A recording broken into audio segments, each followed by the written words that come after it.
সুদ ঘোষণা করি। ঠিক কত সুদ? আল্লাহ বলেছেন ব্যবসা হারাম, সুদ হারাম।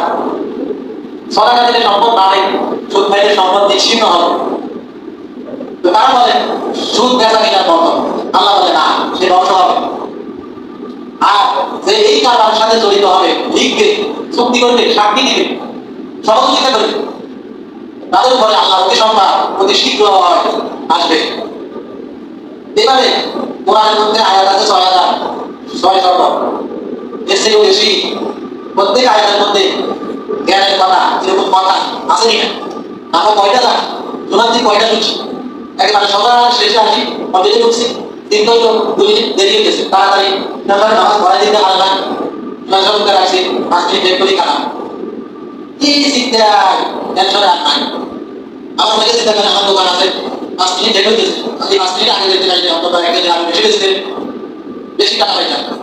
কিন্তু আল্লাহ বলতেছে না, আমাদের মধ্যে যে সময় দিছ এই কারণে তোমার কোনো লস হবে না।